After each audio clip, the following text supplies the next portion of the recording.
thanks God there's comedy. Thank you. Comedy God, thank you. He's just like masturbating and jizzing on our faces. Why is not a good girl? I'm sorry, I'm sexist. Okay, she's masturbating too, and she's squirting on our faces. Maybe it's non-binary. Exactly. I think this God has like all of the things. Yeah. Like booby, like lots of boobs, penises, holes, butt, Yeah. Thank you. Thank you. Comedy God. Oh, we can start. We can Exciting. Yeah. Hey, this is It's Mental Podcast. Today we have our special guest, Beros.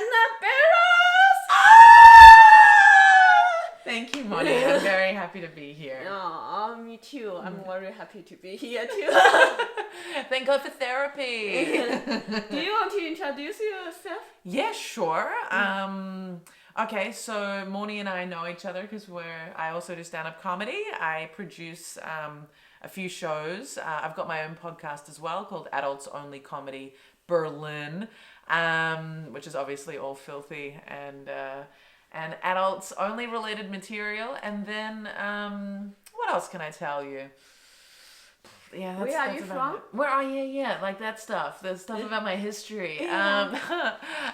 So I'm from Australia, but I was born in New Zealand, so I like to dissociate myself a bit from Australia, because they didn't accept me, and so they made fun of my New Zealand accent, and so and also so I left Australia 5 years ago and moved to Berlin. What made you to move to Berlin? I studied at university Japanese and Italian, and so I always wanted to leave Australia. That was the plan. And then I got married, and then I left my husband, and it was like, now's the time to leave Australia.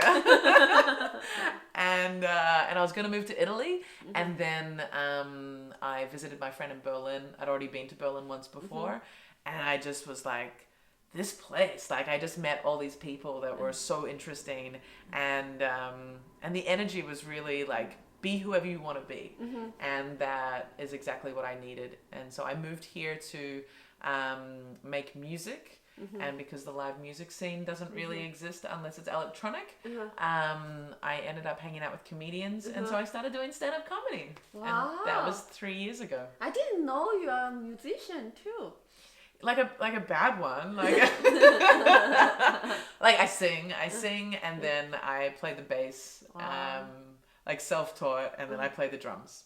Cool. Maybe you can do music comedy one day. Yeah, that's I've got a band with a friend, and our songs have some humor in them. Yeah, but like musical comedy, I'd probably prefer to keep it separate. But I wouldn't be averse to like playing drums on like Fred Armisen style. No, I think I'll keep it separate. For now. Who knows what the future holds? Yeah. Maybe there'll be like another pandemic that makes everyone need to hear everything in song. Yeah. I lost myself. Yeah, that's because why we're in of your Berlin. beauty. Oh, because of my beauty. Yeah. No. We also do a show together. We do, called Hairy Bitches. Why is it called Hairy Bitches? Because we don't shave. Because we don't shave. You're a liar though. Like you do. I don't. You've stopped completely? Yeah, it's very hairy down here. Here I shave. Alright, so you do but shave? not legs. But not legs. And but also the pits. You shave the pits. Yeah, I shave here. I've got mahogany pits now. Like the color of my hair is kind of like this orangey thing now. My grandma is coming out through my hair. My armpits are the same. Wow. Like I've got like my grandma's armpits. My boyfriend really likes my pubic hair because it's like really warm and hairy. And it's soft. Like when you grow it out, when you don't cut it at all, and if it's just like the pure thing, it's so soft. I really like it's long. It's really long. Yeah. But it's soft. But yeah, my legs, yeah, and it's Hairy Bitches because it's about smashing shame.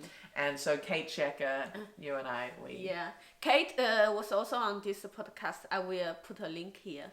Ding.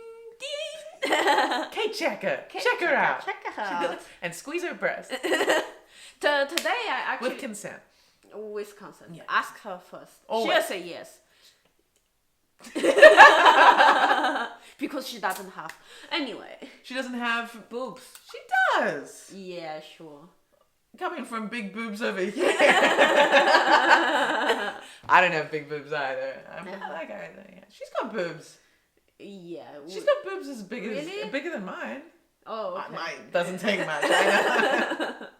Uh, I love how we're talking about Kate's boob size. yeah, I met Kate 2-3 times after she shoot your podcast, and every time she's on period. She's always on period. She's always bleeding. Yeah, she's always masturbating when she's bleeding. Yeah. No, she's always bleeding when she's masturbating. She's always bleeding when she hooks up with a guy. Yeah. All her stories are just she's red. on period. Yeah.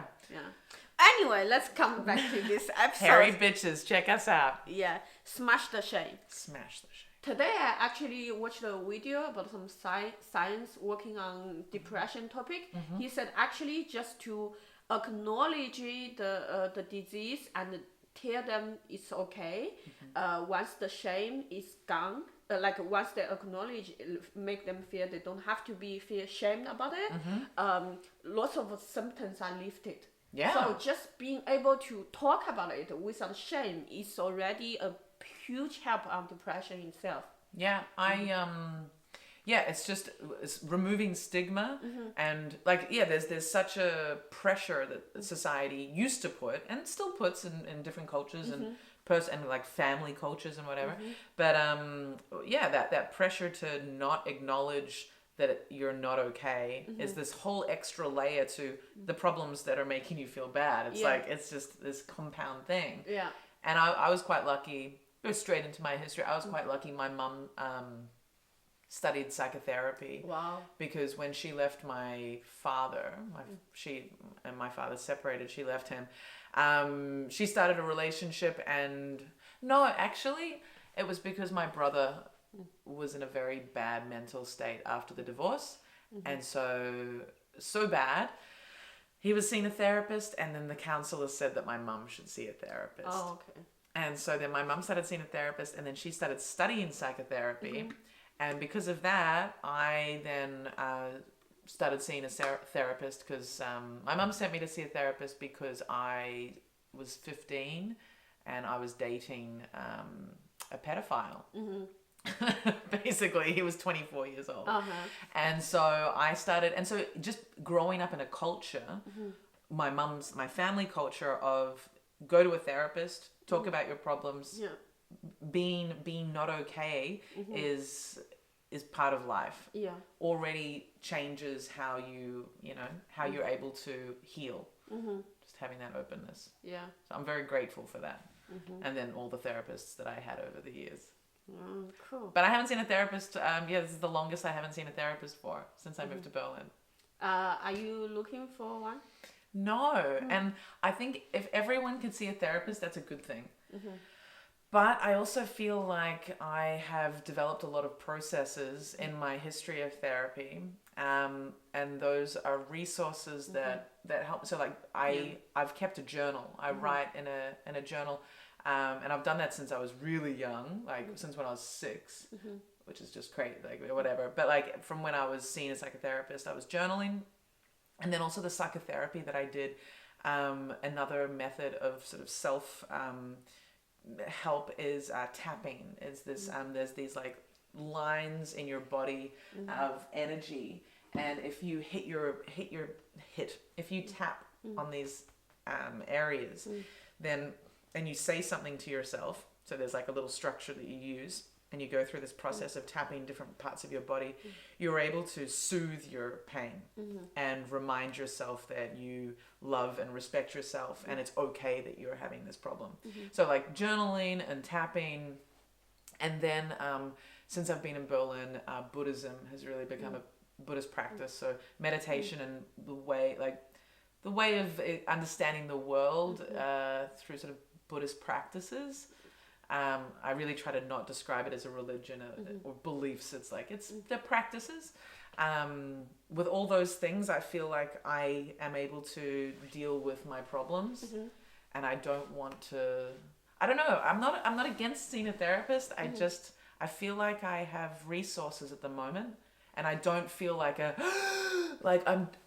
I've always gone back to a therapist when I feel I can't manage, and that's fine. But I don't feel like that right Maybe now. that's why every time you go back to see a therapist, you cannot manage because you didn't start earlier. Then it reached to the point you cannot manage anymore. Say that again. What do you mean? Maybe the reason why every time you see a therapist is when you cannot manage. The reason is probably because until you reach to that point, you refuse to do it. So no, I've always been happy to go to a therapist. Okay. Like it's not there's not a resistance in me. It's more like I will be like, I need help. So I went back to it. So when I was 17, I saw a therapist till I was 18.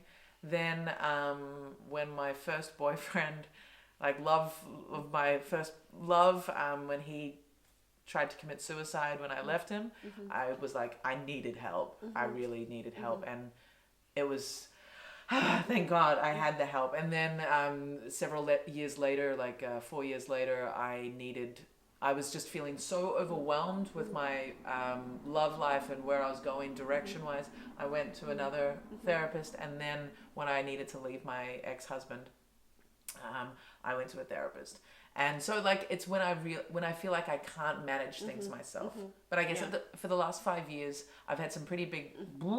I think Buddhism's really helped me change my perspective on things, and then like I've got all these other sort of tools that I use and. Yeah, I don't feel overwhelmed. do you know it's free in Germany? Yeah. My mum's always paid for it, so it's my mum, and that's the other thing. Mum's always been like, I will pay for a therapist. You just tell me if you need, just tell me. So yeah. So let's go back in time. When is the first time you or your family realized you need help? I would say, well, when they sent me to the therapist when I was 17, that was because I was lying to my parents a lot. I was also self-harming. They didn't know about that. I used to scratch myself very deeply. Almost like cutting yourself? Yeah. Oh, okay. Yeah. Not because itchy. No, like, because the sensation of pain, just like, it was like when I felt really emotionally overwhelmed, I would hurt myself, and that would release the pain. It would be it would be like a physical manifestation of the pain I was feeling, and so it would make this overwhelm feel like it had been opened up. It was like a distraction. Yeah. So it's also like when you are itchy, you use pain to distract you. Similar like that? I don't know. I think when something's itchy, it's like the skin's irritated, and so you want to do that. It's more like my heart, like it was more like deeper level. Yeah, it was more like I can't breathe, so I'm like I want to open another hole. Okay. I've never used that analogy, but yeah. So at that time, I was very angry. I was drinking a lot at parties. I was like my stepdad once found me at a party. Like he came to pick me up, and I had some pretty bad stories as a teenager. But I was drinking very irresponsibly. I was very promiscuous, which is fine, but there was a lot of alcohol involved. And then I was I'd been lying and I was lying to my parents, and I was actually dating someone who was like 24 years old when I was 15. That's bad. Yeah, all these Were things you are pretty having bad. sex? I was doing everything, but but like there were parties where I would make out with 5 different girls and 3 different guys, or I would I was not having sex, but like there was one time when my stepdad came to pick me up. He picked me up, and like I couldn't find my skirt, so I had a boyfriend at this point. Short-term boyfriend, but I was wearing my boyfriend's shorts. I was so drunk. I'd been in the garden. We were trying to have sex in the garden, along the side of the house. No one could find us anyway. And so I like, someone's like, Anna, your dad's here. And I was like, fuck. And then I threw up in the car, out of the car window the whole way home. And then I got into the shower, and my mum was so worried that I was going to drown in the shower. And she opened the door of the bathroom eventually, and I was like, yeah, I'm coming out. And I was so drunk still that I had, I thought I'd wrapped my jacket around my wet hair because I thought it was a towel. And then I had like I had an STD after that, and I didn't know if I should take the morning after pill. I didn't know if I had like I was a mess. I did really well at high school, but I was a mess. Do you think what's the reason why all of this? Yeah. I think my parents' divorce was really... So my dad, when he was sober for the end of my parents' marriage, and he started drinking when my mum left him. And he was drinking heavily. And my brother as well. So in family. Yeah, and my brother was also drinking. So my brother was... so my parents separated when I was 10. And so by the time I hit puberty at 13... My dad dated my mum's best friend. I used to hear my dad and my mum's best friend having sex when I was like 11 years old. It was really, my brother made me stay awake to hear it. And that traumatized me really badly, actually. And then my dad dated like some other women. And he was just drinking. He was like, he was doing really, like my brother and him would drink so heavily. Then my dad would be driving my brother to school, and the next morning they'd both need to stop and like throw up outside of the car doors and then like continue to school. And I remember once my dad coming home from work. He'd driven home from work and he was drunk when he arrived home. And I was like, fuck, he drove home. And my brother was like, Anna, laughing. He's like, you should look in the garage, see what Dad did with the car. And I went in, and he had driven the car into the garage so close, like so far in that my bicycle was like squished between the wall and the car. And it was ruined, the bicycle? Surprisingly not. Just like really against the wall. That was like... And so, yeah, so definitely like parent, the divorce, my dad drinking, my brother then also started smoking weed. He started performing really badly at school. He was at this like elite school that he had to pass an exam for, it was all of this stuff. So like, yeah. And then hormones with me. Also when my parents divorced, my brother got a therapist and I would sit in the waiting room. Wow. Yeah. I didn't have Why ask a child to sit in the waiting room? There was a pool table. That was cool. And they had a hot chocolate and coffee machine. So I would drink hot chocolates and play pool with the other patients waiting to go in. But yeah, so I felt, and then like watching your father break down. Like there was the alcoholism, but then I would, I remember finding him crying on the edge of his bed. And like that was like so it was all of that environment. And then like friendship like all basic shit from whatever, but like really the family stuff. And so really I stopped drinking last year, and I realized that actually in 2 days I will have not had any alcohol for a whole year. And I realized that I haven't not drunk alcohol for that long since I was 14. How was it hard at the beginning? No. You just stopped one day. I just stopped.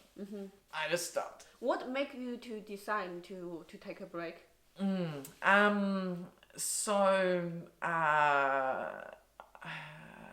I decided I wanted to stop smoking weed because I was smoking weed pretty much every day from when I arrived in Berlin. Closely, the culture here supports it. A lot of social environments, a lot of work environments. I worked in lots of places where there would just be joints being smoked, and I would work and be stoned, and that was just normal. A lot of my friendship circles, very, very big drug culture here anyway. And weed's just like it's a base layer drug, and everyone, it's encouraged almost. So I decided I wanted to stop weed and see, I was just like, I am dependent on it. As much as it's not an addictive drug, it was really a part of my daily life. And with 2020, I was like, I want to be clear.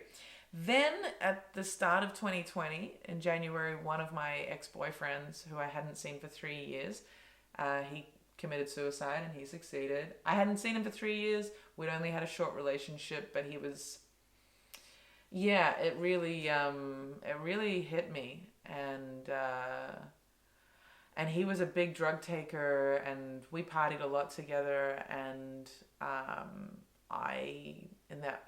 when I got that news, I just went, I want to turn lemons into lemonade. Like, I want to make something good out of his death. Fuck him.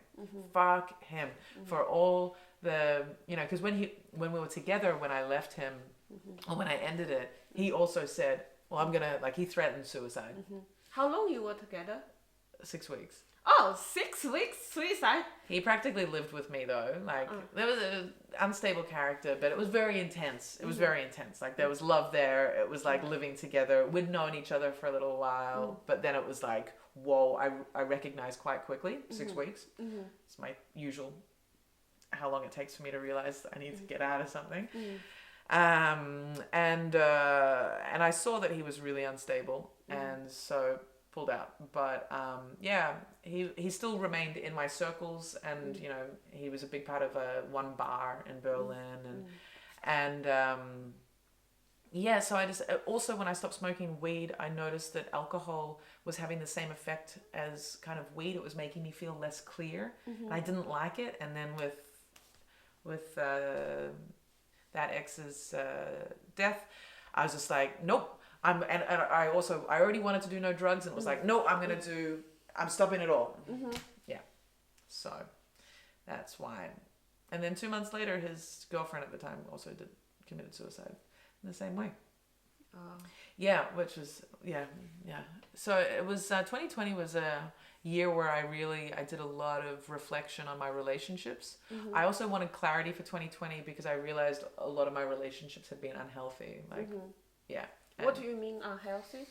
I would say that good question. Unhealthy, with unhealthy habits. I think with relationships where I ended up feeling not good about myself. Where it wasn't balanced, or I wasn't looked after, or there were also relationships where I didn't look after. But I guess my ex-husband, and then the relationships in Berlin, they all seemed toxic in this lots of bad habits involved, and lots of drama, and not a lot of grounded, good communication, supporting, seeing, accepting, and that's what so I wanted to see what it would be like if I removed drugs, and if that would change the kind of people that I'm around.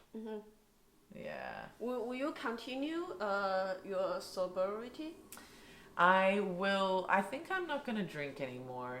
I think that's a very good idea. Yeah, I think I did it really well. I never felt like I had a dependency, but I think it's just so socially encouraged, and a part of every little, so many cultures. It's oh, it's Christmas, oh, it's New Year's, oh, it's Friday. Did you also stop smoke tobacco? Yeah. Wow, that's you are doing great. Oh, thank you, Moni. I feel great. I think stop weed is easy. You just stop, but it's the tobacco that. Well, the thing is with the weed and the tobacco, you can stop smoking weed. Well, no, you can stop smoking tobacco, but then when you smoke weed, you still kind of miss the tobacco, I think. Really? Yeah, I think so. Maybe you should try vaporizer. Yeah, but I also I like eating weed. Like I'll eat a hash cookie. But it's harder. Like now it's not legalized. The edibles you need to homemade. Exactly. But Always. you are a good baker, so. Exactly. Well, I did a lot of baking in Australia, and I still bake, but yeah, baking cookies, and it's a different kind of high, and it's like, all right, I'm gonna have half a cookie, and I'm gonna watch a movie, and yeah. I really hope one day, hopefully soon, it will be legalized here. Then I can just go to a shop, get a gummy bear. Yeah, right. But I like cakes and biscuits and things that I'm A gummy bear feels like medicine. It's like trying to trick children. It's almost too child friendly. Yeah. Right? That's true, Yeah. So you're still vaporizing? Yeah, I don't. I have very sensible throat, so I can only use vaporize. Yeah. And I don't do tobacco. I think with weed, I have actually a little bit opposite experience. I do. I not quit, like just. Sometimes I'm just in the mindset. I was like, I'm so productive. I'm like so performing. I don't want I don't want distraction, and I stopped quite a few times. And I'm thinking, oh, I'm doing so great.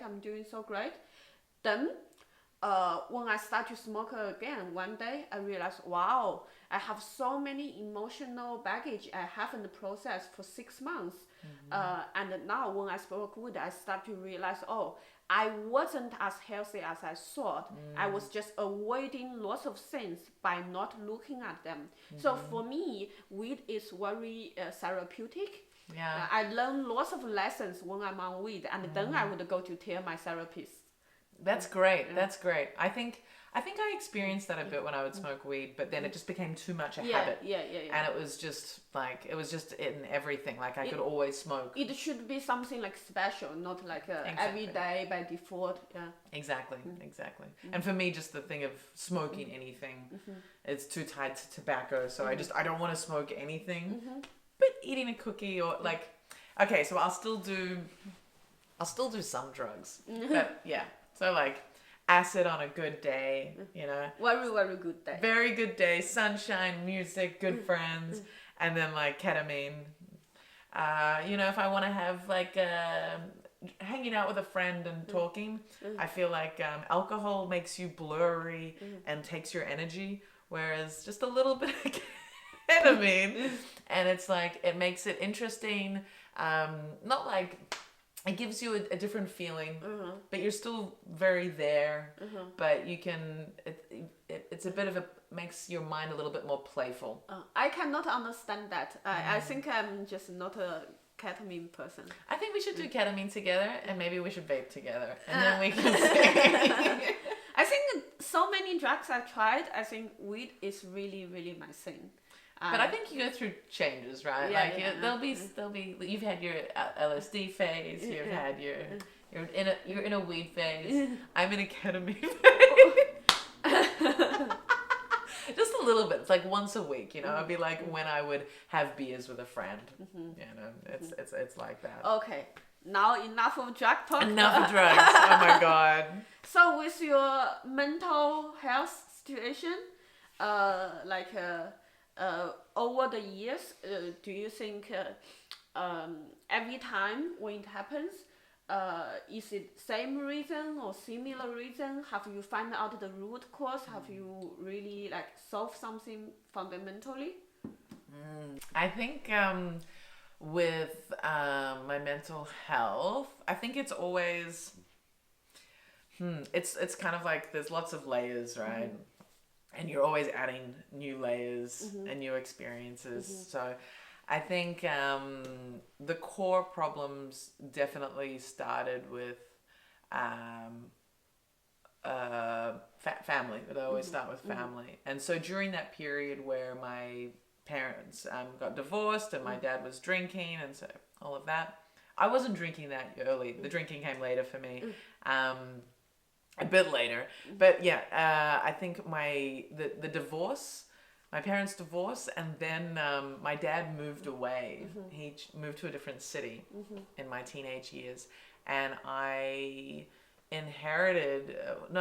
I experienced that as me not having value.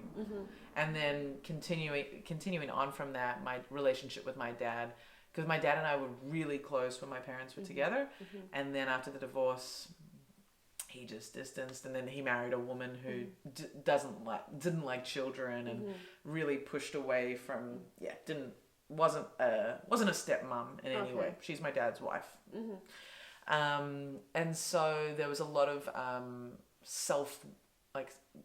lacking a sense of self-worth and shame as well, and shame around me wanting to be loved. But this love, does your mother and stepfather give you? Heaps. And I'm super grateful for my stepdad, for my mum, but my stepfather is an incredible parent, and I'm so grateful to have him there.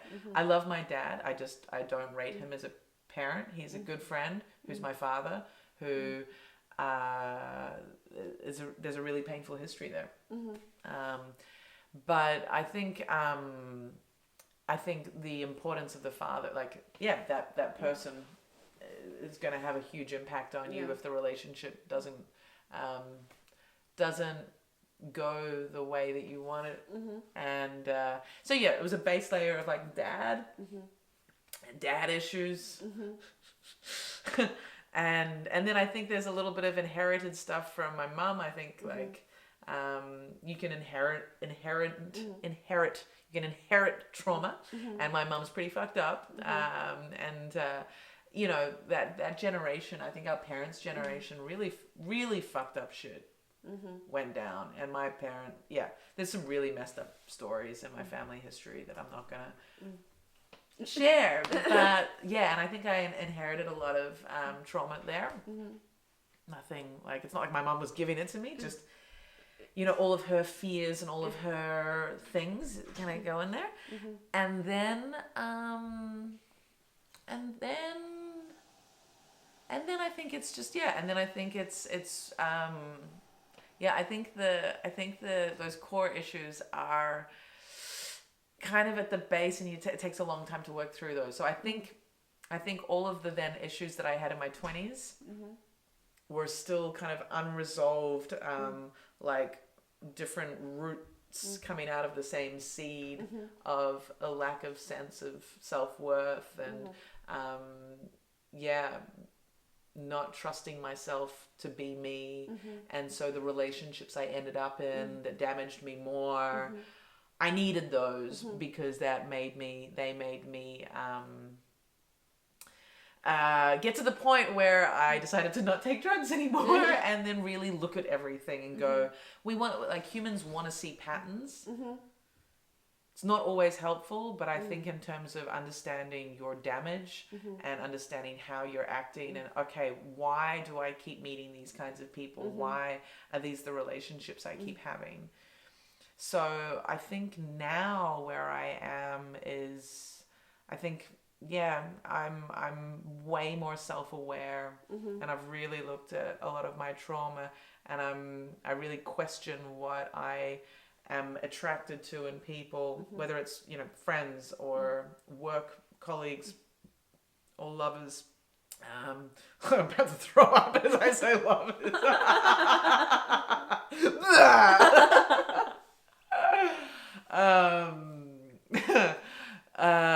I'm way more aware of that stuff now. So, I don't know where it takes me, but I think it all comes from one core And root. the core is a lack of self. Sense,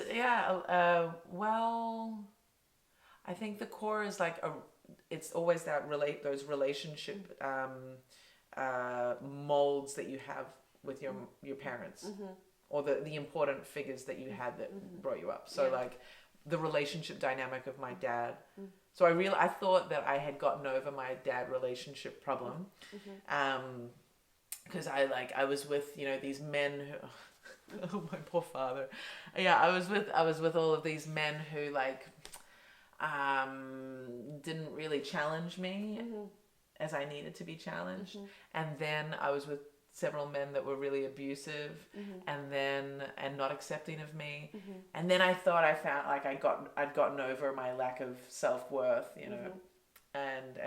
But then I realized that the next partner that I had, my long-term Berlin boyfriend, the actual relationship dynamic was very much like my relationship with my father, and that at the start he was really there, and then he just became more and more not there and not meeting me in the middle and not being reliable and me kind of chasing after him. And it was like, what? Like, and I thought that he was a different like a different form, and he was in another way following the pattern of my father relationship dynamic. I was like, fuck. Yes, but the last ones haven't been like that. They've been very short, but they haven't been like that. Yeah. So with you say yourself, low self-esteem, I am quite shocked because you are one of the women, maybe if it's not the woman that I know in real life, who's the most independent and I don't know how to describe it. How independent you are, like how self-confident, and the way you talk, the way you communicate. It's just hard for me to imagine that you have self-worth issue. Do you have issues with friendship when you were young, or like with guys? Do you mean did I have problems having friends? Yeah. Yeah, I had my heart broken the most in friendships when I was in primary school. Like I had a best friend, and then she didn't want to be best friends with me anymore, and then another one like that, and another one like that. And I got to high school, and I was like, I don't believe in best friends. And it was almost like I was like, I'm polyamorous. I don't believe in monogamy. Yeah, I was really damaged by friendships in primary school. And and then in high school I refused best friendship, and then I also refused to be part of one group. So I actually had and I ended up creating this way of like having lots of like being in all the groups, but not really. So it's a way for you to not get hurt. A bit, yeah. I did have then I got a best friend in high school, and then she broke my heart, you know. Again, like I just, and I guess that's another contributing factor. But I guess the self-worth issues. I present very confident, and I am like who I am now is very different to who I was in my 20s, or like let's say 4 years ago, like when I was with my husband. I feel like my sense of self-worth has definitely improved in the last 5 years a lot. But I think self-worth issues are often seen manifested in like drug problems. You know, if someone is abusing drugs, and like I wouldn't say that it's that they don't, there's not going like, oh, this is worth more than just drowning it. Yeah. With your last marriage, I'm quite curious because we know each other for a while, we work together, but when did you get married? When I was 27, it was in Australia. We met and fell in love instantly. He was married, but in an open relationship. That ended, and he ended up with me, and he needed a visa because he was from Colombia. He's still alive. He's from Colombia. So how long were you together before you married? 9 months. And the first few months he was in another marriage?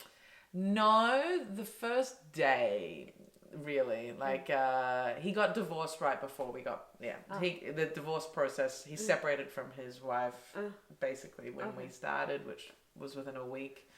And then he organized we organized his divorce and got the papers the morning of our marriage. Wow, he's really jumping in between marriage. Well, we only really, like, we were in love, but we got married, and it was a crazy, very intense, very. We only got married really because he needed a visa, and we looked at other options. I was like, we could go to New Zealand, we could go to Canada, we could go to the UK. Maybe we could just immigrate somewhere else, or and I was like, no, we want to stay in Australia because there's things we want to do in Australia. So his visa ran out on a certain day, and so we got married the day before, and then had our honeymoon 5 weeks in Cambodia. Yeah. On the phone to his lawyers, trying to get his next visa sorted out. And then his visa wasn't sorted out when we needed to fly back, so I had to leave him in Cambodia, not knowing if he was ever gonna join me.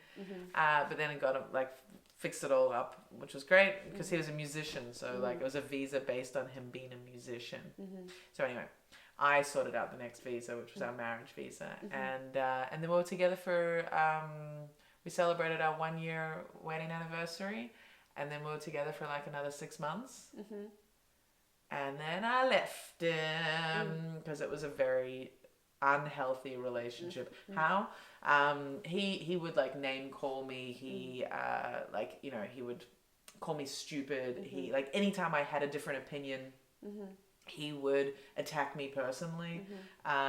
Couldn't take any feedback if it was like, hey, you know, there's a hole in the ceiling, maybe we should do this, and he'd suggest something, and I'd say, oh well, you know, we could do that, but we could also do this and that. He'd be like, oh, why are you changing my idea? Why? Like, no emotional stability, maturity, and violent. He would throw things at me. Wow. Yeah, like a Did glass. you let it happen multiple times, or like the first time you're like? Oh, it happened a lot. It happened a lot.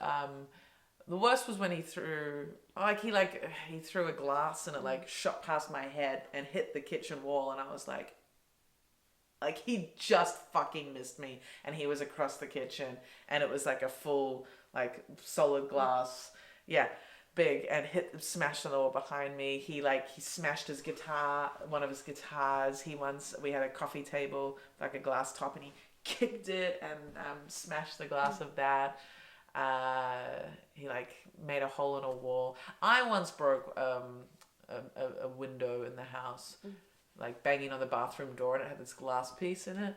And I was like angry, like asking him to open the door and hitting the glass, and then my arm smashed through the glass, and I was so angry that I'd broken something, and I walked out crying, and there was this huge piece of glass hanging in my arm. I think I still have the scar somewhere.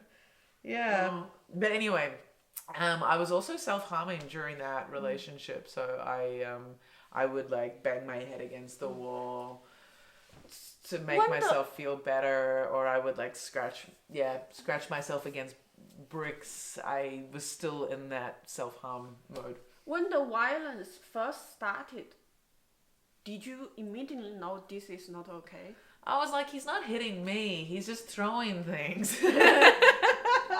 The problem was the relationship I had before that was physically violent. Like the one I was with a guy for a bit over a year, right before my ex-husband, and he would push me, and then he once this was actually on Dima's podcast. The story came up, I forgot. He strangled me once, but with his foot on my neck. And did you still break up with him immediately? No. And this tells you the psychology of the self-worth, lacking the self-worth. And I don't understand. I grew up without a father, and my mom doesn't have time for me either. I was rejected for most of the guys I liked, but I wouldn't tolerate a guy. You don't know until you're in the dynamic, and that's the thing with domestic violence. You don't until you're in an environment, like in a relationship dynamic where you are in love with that person and they love you, and you've got this whole relationship thing, and then something like that happens. There's something in the brain that tries to excuse it, tries to make sense of it, and I didn't think it was okay. I did not think it was okay. But for example, he would push me and then I would push him back, right? When he had his foot on my throat, I was kicking him back. And this wasn't in like a fucky, like sexy kind of, you know, environment. No, it was a fight. And then, what else? I'm trying to think. Yeah, there was pushing, the throat thing. Wow, this sounds really bad. Do you have a tendency to date people who's really like up and down, like a mood swings, passionate people, I guess. Like I said it recently, like I'll date someone that I have an interesting dynamic with, and I think I was very unstable, and so I was with very unstable people, and I think I've stabilized a lot, but well, who knows? Like I haven't had long relationships recently because I've realized quite quickly not right for me. But no one that's been. Well, actually, there was one guy that was a bit violent last year. Yeah, there's this thing I think where I'm a strong woman, right? I'm a strong woman in my opinion. Do you watch South Park? I do, but I don't know the reference. Vice principal, strong woman. No, I don't know. You watch the last few seasons. It's all about the vice principal, strong woman. Really cool. Oh, cool! Yeah. I'm gonna check it. Yeah, very PC. Oh, I haven't watched Family Guy, South Park in so long. Okay, you've inspired me. But yeah, you say like I find it hard to believe that you have self-confidence or self-worth issues, and the thing is like there's this thing of like now you know a bit of my history and then all of that stuff. Then there's also like I am this strong, confident seeming, you know, like I know what I know. You know, like I've had a lot of positive reinforcement in my education. So in like academic world, I'm confident of this, you know, or and I started working at KFC and then always had a part-time job through all of my high school, and then I was working 30 hours a week during university time. So I always got validation of my ability to do things and my value in the workforce. So there's a lot of confidence in me, but then in terms of like the relationship, emotional dynamics, love, that's where the lack of self-worth comes in and poisons things and allows me to be in dynamics that are violent or not respectful. Do you consider or have you tried to learn a little bit, like maybe read a book or go to some consultant to learn how to manage a healthy relationship? I've done a lot of reading, yeah, for sure. I think it's understanding what's playing out for you. So I think the core of it is, but there's also like you're gonna fall in love with people that your scars draw you to. So you're gonna make the mistakes that you're gonna make. There's no book that's gonna stop that. There's no reading a book that's gonna fix all of your past, core issues to make you go, oh, not that guy. That's it. There's a couple of books that I think are really great that I recommend all women to read. One's called Women Who Run with the Wolves, and that's all about connecting with your wild woman self and understanding the patterns that we play out. So like a strong woman falling in love with a man who then ends up trapping her in like a she's not worth anything or violence or that kind of thing. Or you know, and so Women Who Run with the Wolves is it goes through different fairy tales or you know fairy tales from around the world and dissects the like psychotherapeutic, like psychoanalytical like the archetypes and the messaging from a feminist, like, you know, wild feminine point of view and how you can protect yourself and how you can be you. And that's a great book. And then there's another book, it's a couple, The Heroine's Journey. Because there's a lot also wrapped up in the system of the patriarchy and how we our sense of self-worth and how we, those love relationship dynamics as a woman, super political. Like, it's really not.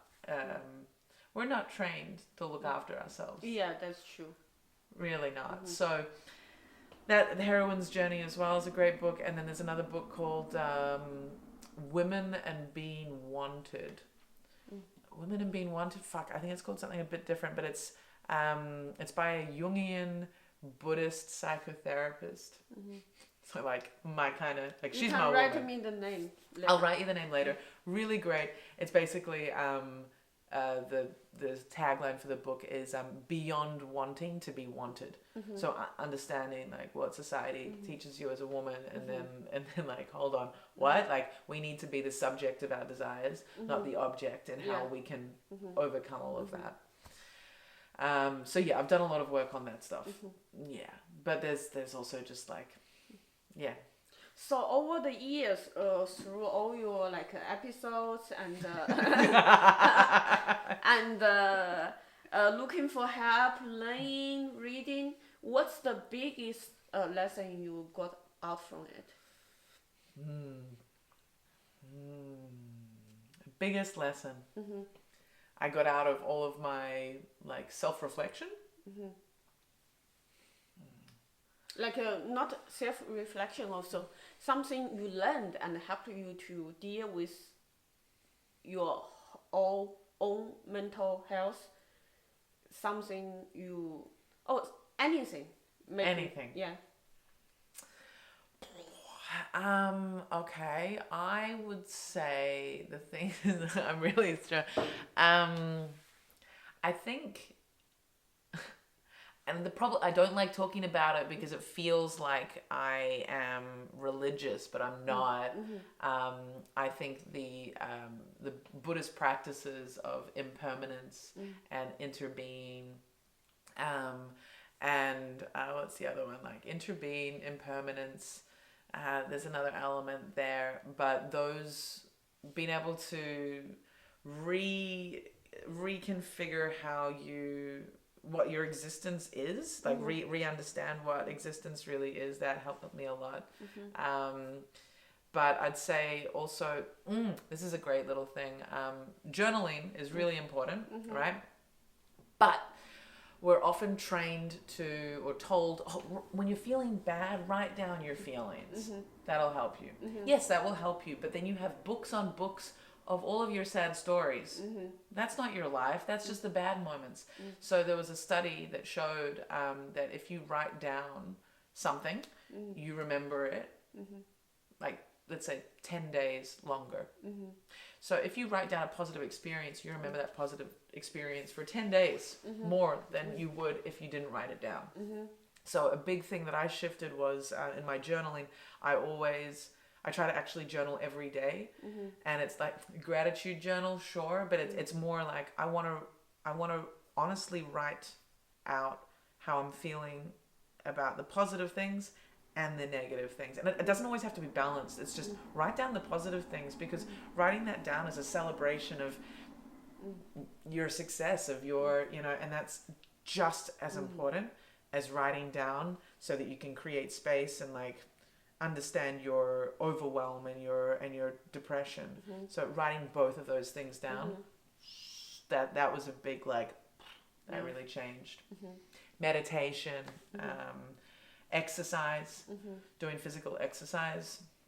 Yeah, exercise is very overlooked antidepressant. Oh my god. Well, I have always been very like annoyed at the pressure on women to look a certain way, but I started exercising when I was like 18, just for the mental health benefit, just for that. It was like I saw some kind of like pyramid of health, and it was like your mental health is supported by a body that's healthy. Yeah, I totally agree with what you said. I grew up and never exercise. My mom is handicapped. I don't have a dad, so there's no way I do sports. But when I start to get in touch with sports, it's always negative. It's always about, you need to run this fast, otherwise you will fail the exam. Or I'm fat, I want to lose weight. Exactly. So for me, exercise is never something really like I I have a positive relationship with it. Yeah. But since 1 year ago, I start to decide when I do exercise, it's not about my weight. I don't weight myself anymore. Exactly. Only do it for the purpose that I feel better. Yeah, for me, it's always been about like I hated sport at high school. I hated it. I was never picked for the teams. I thought this is a waste of my time. I could be studying. I hate, like, for me, sport had such a negative connotation, such negative associations, and then also with pressure of being a woman and looking a certain way. But I really did it because it was like, okay, this is something that supports my mental health. And actually, in the last 6 months, I've started skipping again because I'd usually get my cardio through sex, but sobriety means less sex. No, but through sex or like riding my bike or I don't know, like just working in gastronomy. I was always on my feet. But I realized I need cardio and I don't like riding my bike fast and blah blah blah. For safety, skipping, like jumping rope, I love it. And then I've also, when I stopped drugs and alcohol, every morning I do like a workout. I'll do sit-ups and dips and sit-ups, dips, push-ups and squats, and then I meditate. Cool. And that's really like, that supports my mental health. Having a routine is very good. Yeah, I hate the word routine, so I call it my morning ritual. It's like my self-love. Like if I love I feel so much happier if I've given myself the time to feel my body and then to let my mind rest. Because I'm worth that. Like the job is there, I'll do it, but like first it's me. When is your first comedy set? My first set was actually almost exactly 3 years ago. So yeah, it was the 31st of January 2018. It's just a little bit before you. Just a little bit before you. I really thought you are like much senior than I am. But it's all that confidence, all right? It's all that fake confidence. No, but I was doing comedy pretty hard from that January start. Well, from February, March, April, May, June. I was doing at least 3 shows a week. Yeah. And then more that summer. And it was that summer that I really went like, this is super important. This is why I'm staying in Berlin. I'm going to make this. Yeah. And then you were asking about when it became important, or when it become important for you, when it's the time for you to realize this is something I really want to do. Yeah, I went through like a really big breakup 6 months after I started comedy, and I was going to move to London, and then I decided, no, I need to stay in Berlin because this is the place I can practice the most. And but I think, from the very first set, I was like, this is this is what I want to do. But then it took me sort of 6 months to really have the life situation to put it in perspective of, wow, this is important. And then I only really felt confident enough to say, like, this is what I'm doing when I really felt like I'd found my voice. And that was really once I started producing, a little bit before I started producing my own shows, which was at the start, like, May 2019. Döner Comedy. Döner, yeah. My first ever production was actually my first adults only comedy special, where I did a 30-minute set. But that was after I'd done a 20-minute set in Hamburg, which and headlined, and that was only after I'd been doing comedy for just over a year. That was amazing. Great money too. So I had my first production I did was a 30-minute set that I shared with Carl Dacker and Carmen Carmen hosted. That was so much fun. And then I started Döner Comedy, and then Glory Hole Comedy at the same time, pretty much. Yeah. And is it the same time you start to think, oh, I want to do this professionally? Yeah, I think from the very first set, I was like, if I could. So the very first time you were like, bye-bye music career. Yeah, and that boyfriend that I was with was like, oh, comedy's just a side thing. Comedy's going to give you the confidence to really become a good musician. he still didn't believe in the comedy thing. Uh-huh. But I've always wanted to keep making music, and I'm still gonna make music. Like music's a very different thing, but yeah, bitey. But I didn't feel comfortable calling myself a comedian until I was producing shows. Really, until I got booked for shows, and then it was like, okay, I'm being booked, I'm being paid. Now I'm a comedian. And, yeah. But when it started, you are getting paid? It started, when was my first paid? I think my first paid show was like January 2019. So it took 1 year. Yeah, but I was already co-hosting shows, so I was getting money. Like, I got the opportunities to co-host like Laughing Spree and Monday Night Mics and Joke Time and like Tobias's show. And yeah, and I got quite a few of those opportunities, which is cool. And then it was like, all right. And then I got booked for a couple of things, and then did my own thing. And you did your own thing. Did your own thing. Yeah. And so you knew you wanted to be full-time comedy. I think the first set I did already make me feel this is life-changing. Yeah. Because I grew up low self-esteem. No one loved me. I never had attention. I was told many times explicitly that I am not special. So the first night on the stage, the kind of attention and I got addicted. I got hooked, and I feel, oh, I am special. I am talented. I am creative. Yeah. And also I think it's kind of like, suddenly for me it suddenly makes sense, because I always like to tell stories, and I like to exaggerate things, and the people around me always get mad. They say like I exaggerate, I lie, but now I realize I was practicing my set. Yeah. But I just don't know what it is, but I like to do it again and again. Yeah. And then I was, oh, I didn't know this kind of art form exists, but I was doing the same thing in my mind already. Yeah. And I just loved it, and it's better than anything. Like the laughs and the it's great. Oh man, having a happy audience is so nice. Yeah, and I always feel I'm like I'm not pretty, I'm not this, I'm not that. But with comedy, it all change, and the self-esteem just grow and grow and grow and grow. And yeah, I really can. Comedy really transformed me. Yeah. But I would say I had some time I was saying, I want to do comedy full-timely, but it's more about an escape from my real life. I don't want to do it professional. Real life. Yeah, like I don't.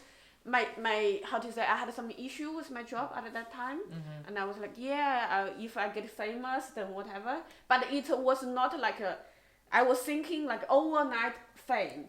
So I don't need that to... doesn't exist. Well, in the German scene that exists. Not quite, but a little bit. Well, so it's not like it's like more like a dream, like more like, if that happens, if someone finds me, they discover me, and then I'll be rich and famous. It's more like, what if I get win the lottery? Similar kind of feeling. Yeah. But it's not like a real plan about how to reach there. And I think this time around 6 months ago, I start to really have a feeling like I want to do it professionally, and how I'm going to reach there, get better. And also it's the same time I produced my first show with you. Yeah, it's a mental health specialized show. And around that time I start to build a community around me, and I start to be able to have friends. Since I start to have this community, like around 6 months ago, I just feel this changed everything, because it's the first time I love to do something, and I feel safe and feel supported. Yeah. And also it's an art form. You cannot be fake. You have to be the true you. So it's so therapeutic, and all the things I was shamed in my past, now it's all the gold mine for me to dig, for me to process and present for the audience. So I just think now it all makes sense. Yeah, totally. For me, like in all my life, I never felt like I had my own community. Like I never felt like all these people get me. No, I was like too loud, or you would be telling your stories. I say outrageous things. Like I'll say the most disgusting and ridiculous thing. Like that's my kind of humor as well, and that doesn't work in every environment. Like I'm quite extreme in those things, but now it's an environment. It's good now. Like all and people, my comedian community, understands, respects, and there's love there, and there's mutual love. Like comedians are my favorite people. Like they're insane and always looking for the joke, and always, our minds work in the same way. We're looking for the same things. Yes, thanks God there's comedy. Thank you. Comedy God, thank you. He's just like masturbating and jizzing on our faces. Why is not a good girl? I'm sorry, I'm sexist. Okay, she's masturbating too, and she's squirting on our faces. Maybe it's non-binary. Exactly. I think this God has like all of the things. Yeah. Like booby, like lots of boobs, penises, holes, butt. Yeah. Yeah. Thank you. Thank you. Comedy God. Let's wrap it up. Let's wrap it up. Yeah. Let's wrap it up. So this is my favorite question. Ooh.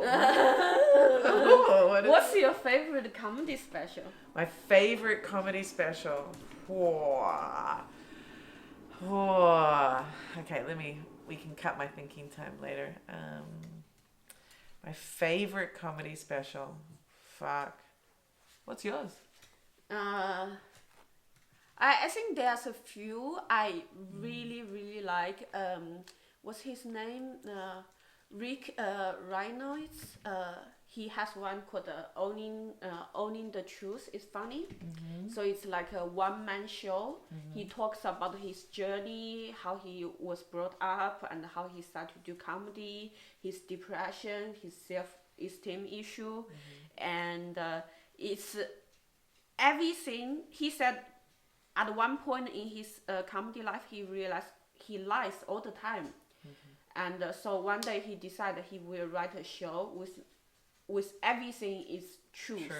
And there's tears, there's laughter, and it's so intimacy. And he also, it's a little bit like a theater performance, only him being there. I really like it because it's very emotional and very truthful. I really like Three Mics too. Yeah. By Neil Brennan. Yeah. I think I'm just really drawn by mental health related comedies. Yeah. And I think eventually. Did you see Nanette? Nanette? No. That's the one by the Australian comedian. She's the lesbian. Her name is Hannah Gadsby, and she talks about mental health a bit. I heard lots of people recommend her, say she's like great comedian, but I tried to watch her 3 times. Every time after like 20 minutes, I was like, I cannot tolerate it. That's just fair enough. It's not my style. I like it, but it's not like my favorite. I think she's really enjoyable. She's got some really great insight, but she's not one of my I like her, but then I would say one of my favorite specials is Sincerely Louis, which is Louis C.K.'s most recent special. I am a massive fan of Louis C.K. How do you have the courage to say it with the current climate? I have a camera between me and all those people. I'm becoming more and more comfortable expressing my opinions because I'm less and less interested in maintaining friendships with people that don't like me because of an opinion that I have. So my take on Louis is that I think the way he dealt with his absolute abuse of power and like terrible behavior, I think he dealt with it really well. He acknowledged, he apologized, he faced serious consequences, and then in the special he talks about it, and the way he jokes about it, oh my goodness, it's brilliant. Did he really apologize? He apologized right when all the accusations came out. He said, I did it and it was wrong and it was an abuse of power and I shouldn't, and he apologized. There are so many people that were accused in the Me Too movement that didn't even acknowledge, let alone apologize, let alone show any insight into the how it affected people and his abuse of power. And also his abusive behavior stopped like 10 years before this was uncovered. Yeah, I don't even know those details, but yeah, like it's, I think continuing to cancel him is not fair. Yeah. And I really, it's a personal choice though. If that really bothers you, like for example, for me, I like Michael Jackson, for example.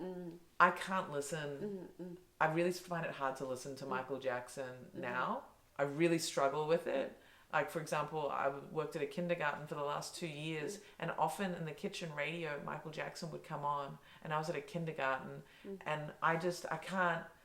Jackson 5 stuff, when Michael Jackson was still a child, I can listen to that stuff, but I don't know, for me, it was like, and it's not even clear that he, it's not even official that he did anything, but for me, it's so damaged that I can't enjoy listening to Michael Jackson anymore. And so for some people, if that's what it's like for you with Louis C.K., I'm not going to argue with that. Of course not. That's your experience. But I think for lots of people, they don't allow you to watch it either. I think we, in the comedy community, we had a big argument around it. And at the end, I think on Netflix, there's a comedian summarized it where, what's her name? This one at the Degenerates at the end, are you talking about the female comedian? The one that I said I loved? Yeah. Her name is, I've got it written down. Let me just quickly get it. Because I write down some notes of comedians' jokes who are perfect. Adrienne Elapoulos. Yeah, she has such great joke writing skill. She's a good friend of Louis. No, oh. Did you know that? I didn't know. Yeah. But she has one sentence. She said, with the Me Too movement, maybe we just should say there's differences between it, just like murders. Like even murders, there's a different sentence. There's like murders is like they had fun doing it, and there's oopsie murders, who is like, yeah, I murdered, but I'm sorry.